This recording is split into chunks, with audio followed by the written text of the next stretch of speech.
الحمدللہ رب العالمین والصلاة والسلام علی رسولہ الکریم اما بعد فاعوذ باللہ من الشیطان الرجیم بسم اللہ الرحمن الرحیم۔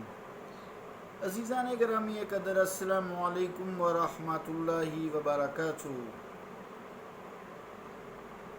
ایمان کی 6 بنیادی شرائط ہیں۔ ایک، اللہ کی ذات و صفات میں کوئی شریک نہیں، توحید جسے کہتے ہیں۔ دوسری، روز جزا پر ایمان لانا۔ تیسری، تمام رسولوں پر ایمان لانا۔ چوتھی، حضور کریم علیہ الصلوۃ والسلام اللہ تعالیٰ کے آخری رسول ہیں۔ پانچویں، تمام فرشتوں پر ایمان لانا۔ چھٹی، تمام کتابوں پر ایمان لانا۔ 6 یہ جس شخص یہ صفتیں ہوں اس کے دل میں ایمان اتر جاتا ہے۔ ان میں سے کسی کے انکار کرنے سے یا کسی ایک کے جز کا انکار کرنے سے انسان دائرہ اسلام سے خارج ہو جاتا ہے۔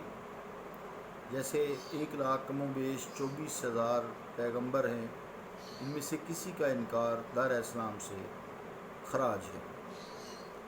تو اس کے بعد جتنے بھی مسائل کریٹ ہو رہے ہیں یا ہو چکے ہیں یا آئندہ ہوں گے، سچی بات تو یہی ہے کہ وہ روٹی روزی کے چکر میں ہے، یا کم علمی سے ہیں، یا صحیح کوئی راہ حق بتانے والا نہ مل سکا، یا انہوں نے رجوع ہی نہ کیا۔ تو جو 6 چیزوں پر ایمان لے آئے وہ مسلمان ہوتا ہے، اس کو کافر کہنا درست نہیں ہے۔ یہ جو آج کل ہماری گفتگو چل رہی ہے، اس میں چونکہ لوگ زیادہ تر ایک دوسرے پہ سخت کلمہ ہے یہ شرک کا فتویٰ لگاتے ہیں، اسی لیے قرآن مجید نے کہا ہے ان الشرک لظلم عظیم، کہ بات بات پر شرک کا فتویٰ دے دیتے ہیں۔ تو اس لیے یہ گفتگو کی ہے۔ ادروائز میں خود بھی ذاتی طور پر اور میرے جو استاد ہیں وہ بھی یہی کہتے ہیں کہ کسی کلمہ گو کو آپ کلمہ گو کہہ لیں، توحید و رسالت پر ایمان لانے والے، باقی تو سارے ایمان لاتے ہیں لیکن مین چیز توحید و رسالت ہے، جنہوں نے باقی چیزیں بتائی ہیں، تو ان کو کافر نہیں کہنا چاہیے، چاہے وہ 73 میں سے کسی بھی جماعت سے تعلق رکھتے ہوں۔ تو اس طرح یہ گفتگو چل رہی ہے، تو اس سے آپ کوئی ایسا میرے اوپر بھی فتویٰ نہ لگائیں، لگاتے تو رہتے ہیں لوگ، اچھے لوگوں نے بس کیا کہیں تربیت سمجھ لیں، یا لوگ گھیر لیتے ہیں اپنی معاش کے چکر میں، تو وہ لوگ پھر پیسے بھی دیتے رہتے ہیں۔ تو آئیے وقت ضائع کیے بغیر آج دیکھتے ہیں کہ مولوی رشید احمد گنگوہی صاحب کیا لکھتے ہیں۔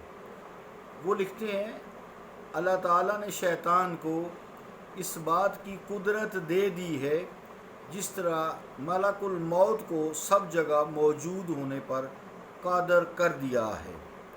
یہ دیکھیے جو البراہین القاطعہ کتاب کا نام ہے، البراہین القاطعہ از مولوی رشید احمد گنگوہی، صفحہ 51، مطبوعہ ساڈھور بہارت۔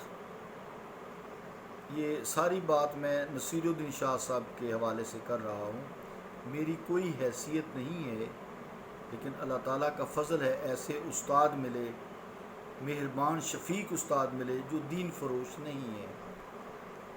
جتنے بھی استاد میں نے پائے MBBS کے دوران، اسکول کالج یا اور جتنے بھی علوم اللہ تعالیٰ نے فضل کیا، قرآن حدیث سیکھے، تو میں اب کس کس کے نام گنوں، مجھے سارے ہی اللہ تعالیٰ نے مخلص لوگ دیے۔ تو نصیر الدین شاہ صاحب فرماتے ہیں کہ یہ رشید احمد گنگوہی صاحب لکھتے ہیں کہ اللہ تعالیٰ نے شیطان کو اس بات کی قدرت دے دی ہے جس طرح ملک الموت کو سب جگہ موجود ہونے نے قادر کر دیا ہے، موجود ہونے پر قادر کر دیا ہے۔ اب یہ نصیر الدین شاہ صاحب فرماتے ہیں غور کا مقام ہے کہ جو فرشتہ ہے، فرشتہ موت، اور شیطان کے ہر جگہ موجود ہونے اور دیکھنے کی قدرت کے تو مولوی صاحب قائل ہیں، مگر انبیاء، اولیاء اور خصوصاً سید المرسلین محمد پاک صلی اللہ علیہ وآلہ وسلم جو افضل و عالم موجودات ہیں، جن کے بارے میں قرآن کریم نے دلیل ہے وَعَلَّمَكَ مَا لَمْ تَكُنْ تَعْلَمْ، اے مصطفیٰ میں نے آپ کو ہر چیز سکھا دی جو آپ نہیں جانتے تھے، وَكَانَ فَضْلُ اللَّهِ عَلَيْكَ عَظِيمًا، اور آپ پہ اللہ تعالیٰ کا فضل عظیم ہے۔ تو حضور علیہ الصلوۃ والسلام کی اتنی قدرت اللہ تعالیٰ نے جو عطا فرمائی ہے اور موجودیت عطا فرمائی ہے، وہ اس کے قائل نہیں ہیں۔ حضور صلی اللہ علیہ وآلہ وسلم کے ان صفات کے وہ قائل نہیں ہیں، اور نہ اس بات کے قائل ہیں کہ خداوند عالم نے انبیاء اولیاء کی یہ قدرتیں عطا کی ہیں، جبکہ وہ ملائکہ سے بھی انسان افضل ہے، اور پھر انبیاء اور امام الانبیاء حضور علیہ الصلوۃ والسلام کی کیا بات ہے۔ تو اگر ملک الموت اور شیطان کی ہر جگہ موجود ہونے سے مولوی صاحب یا ان کے جو پیروکار ہیں شرک لازم نہیں آتا، تو رسالت مآب صلی اللہ تعالیٰ علیہ وآلہ وسلم کے بارے میں ایسا سوچنے یا عقیدہ رکھنے والوں پر فوراً شرک کا فتویٰ کیوں داغ دیا جاتا ہے؟ خدا اگر اس ذرا سا علم دے ہی دے کسی انسان کو، یا جو آپ کو دے ہی دیا ہے، تو ہمیشہ اس کے آداب استعمال کو ملحوظ خاطر رکھنا چاہیے اور دائرۂ ادب کو کراس نہیں کرنا چاہیے۔ ایسے ہی لوگوں کے بارے میں شاعر مشرق علامہ اقبال رحمۃ اللہ علیہ نے فرمایا ہے، کیا فرمایا ہے؟ ادب پیرائے نادان و دانا است، ادب پیرائے نادان و دانا است، خوشاں کو از ادب خود را بیاراست۔ میں دوبارہ پڑھتا ہوں ذرا عربی کو، شعر کو۔ ادب پیرایہ نادان و دانا است، خوش آں کو از ادب خود را بیار است، ندارم آ مسلمان زاد دست۔ پھر پڑھتا ہوں اس مصرے کو، غلطی ہو جاتی ہے نا، دیکھ کے پڑھتا ہوں نا۔ ندارم آ مسلمان دے را دوست، کہ در دانش فزود و از ادب کاست۔ مفہوم کیا ہے ان اشعار کا؟ ادب دانا اور نادان میں خط امتیاز کھینچتا ہے، ادب دانا اور نادان میں خط امتیاز کھینچتا ہے۔ جس نے ادب و تمیز کو اپنایا وہ بڑا خوش قسمت ہے، میں اس مسلمان زادے کو پسند نہیں کرتا۔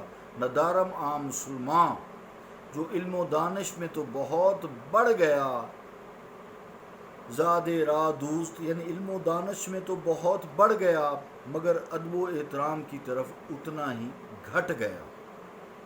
یہ علامہ اقبال نے کہا ہے۔ تو ہمیں چاہیے کہ خصوصی طور پر حضور کریم علیہ الصلوۃ والسلام کی ذات گرامی، جیسا کہ قرآن مجید نے بھی بار بار فرمایا ہے، پھر صدیقین، شہداء،